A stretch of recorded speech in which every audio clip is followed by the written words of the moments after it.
Puji Tuhan, kita bertemu kembali dalam damai sejahtera Tuhan. Kita akan membahas sama-sama kembali firman Tuhan. Saya akan lanjutkan seri kedua dari judul firman Tuhan, bertanya di kala susah. Seri pertama saya sudah menyampaikan, Asaf bertanya beberapa hal kepada Tuhan ketika mereka sedang dalam pergumulan. Teman-teman yang terkasih, kemarin saya tanya, apakah kita pernah mempertanyakan Tuhan ketika kita dalam pergumulan? Saya melihat fakta di lapangan, ada 3 bahaya yang mengancam orang percaya, dan ini fakta terjadi ketika pergumulan masalah datang. 1, orang mempertanyakan Tuhan dan kuasanya. Yang kedua, orang mulai meragukan Tuhan dan kuasanya. Yang ketiga, ini paling bahaya, orang kehilangan percaya kepada Tuhan dan kuasanya karena pergumulan. Itu sebabnya teman-teman, judul ini anggap sederhana, firman Tuhan ini kelihatan sederhana, tapi dampaknya besar, itu dampaknya berbahaya bagi setiap orang. Syukur puji Tuhan kalau kita adalah orang-orang yang kuat di tengah pergumulan, tapi ada banyak orang yang lemah karena pergumulan dan mempertanyakan Tuhan. Mari kita lihat seri kedua ini, hanya 2 pertanyaan yang akan kita jawab. Habis pertanyaan dari Asaf tentang pergumulan mereka dan mereka bertanya tentang Tuhan. Kita melihat ayat yang ke-10, pertanyaan yang pertama. Sudah lupakah Allah menaruh kasihan? Pertanyaan kedua, atau ditutupnyakah rahmatnya karena murkanya? Teman-teman yang terkasih, pertanyaan pertama dari Asaf adalah, sudah lupakah Allah menaruh belas kasihan? Sudah lupakah Allah menaruh belas kasihan? Otomatis jawabannya tidak. Allah tidak pernah lupa bagaimana cara mengasihi kita. Meskipun di saat kita berdosa sekalipun, Allah tidak lupa bagaimana cara. Allah tidak lupa siapa kita, anak-anaknya. Dan Allah tidak lupa menaruh belas kasihan. Ulangan pasal yang keempat ayat 31. Saya kutip beberapa kalimat. Allah tidak akan melupakan perjanjiannya yang diikrarkannya dengan sumpah kepada nenek moyangnya. Allah tidak akan lupa ikrar, perjanjian, sumpah yang sudah disampaikan kepada nenek moyangnya, yaitu Abraham.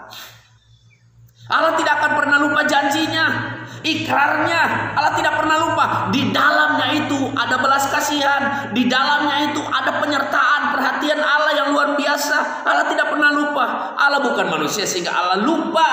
Kemarin Allah bukan manusia sehingga Allah berdusta. Allah bukan manusia, Allah tidak pelupa. Teman-teman, Asaf bertanya, apakah Allah lupa menaruh belas kasihan? Jawabannya tidak, karena Allah selalu mengingat anak-anaknya meski di tengah-tengah pergumulan. Allah tetap ingat kita, teman-teman, di saat COVID-19. Allah ingat hamba-hamba Tuhan.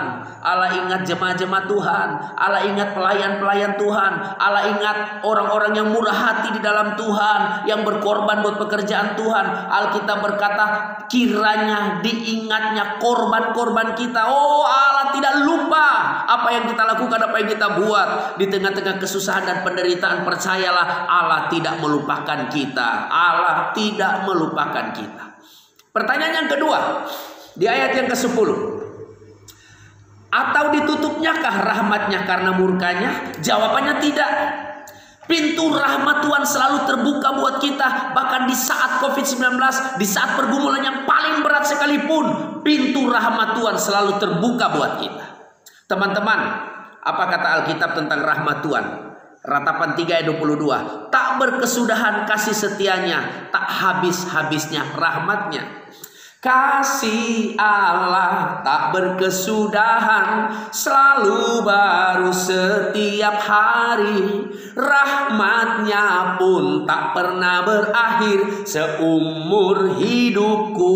Oh teman-teman, rekan-rekanku sekalian, meskipun kita sedang dalam pergumulan hari-hari ini, bukan berarti pintu rahmat Tuhan tertutup buat kita. Saya mau kasih tahu kenapa pintu rahmat Tuhan terbuka. Karena rahmat Tuhan jauh lebih besar daripada murkanya. Rahmat Tuhan jauh lebih besar daripada pelanggaran-pelanggaran dan kesalahan kita. Rahmat dan kasih karunia jauh lebih besar daripada segala dosa kita. Itu sebabnya kenapa kita yang paling jahat, paling kejam, orang yang paling jahat, yang paling kejam bisa menjadi pelayan Tuhan, bisa menjadi hamba Tuhan. Kenapa Allah bahkan membunuh dirinya sendiri demi orang-orang berdosa? Karena rahmat Tuhan jauh lebih besar daripada dosa. Karena rahmat Tuhan jauh lebih besar daripada kesalahan.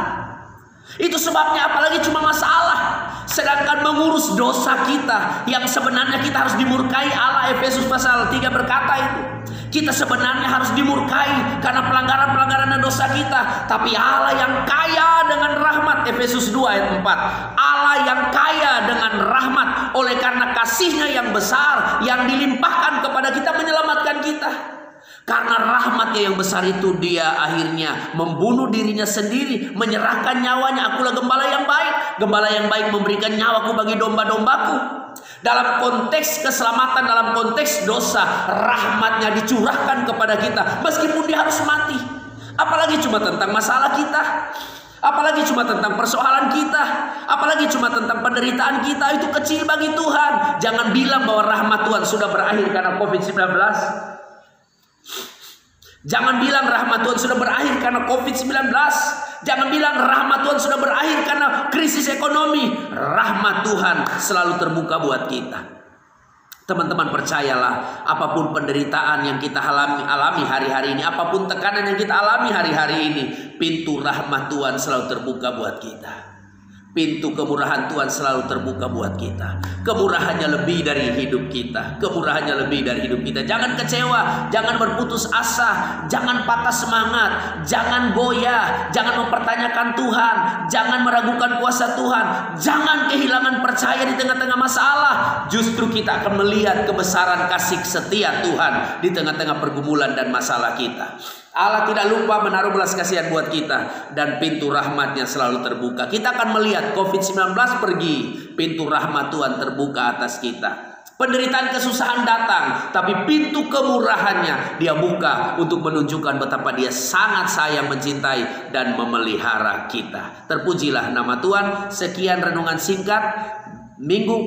Seri ketiga berikut saya akan menyampaikan apa tindakan positif yang harus kita lakukan ketika kita sedang dalam kesengsaraan dan penderitaan. Terima kasih banyak Bapak. Seri kedua kami sudah nikmati bersama dengan Tuhan. Kami percaya Engkau tidak pernah lupa bagaimana mengasihi kami, dan kami percaya rahmat-Mu selalu baru setiap hari. Di dalam nama Tuhan Yesus Kristus kami bersyukur. Amin. Terima kasih teman-teman sudah menyaksikan renungan firman Tuhan singkat ini. Kiranya kita semua diberkati Tuhan. Kita ketemu seri ketiga. Saya akan menyampaikan apa hal positif yang Asaf lakukan ketika mereka sedang dalam pergumulan. Di tengah-tengah dia mempertanyakan Tuhan, ada hal positif yang dilakukan oleh Asaf, dan hal positif itu juga akan kita lakukan. Tuhan memberkati. Shalom.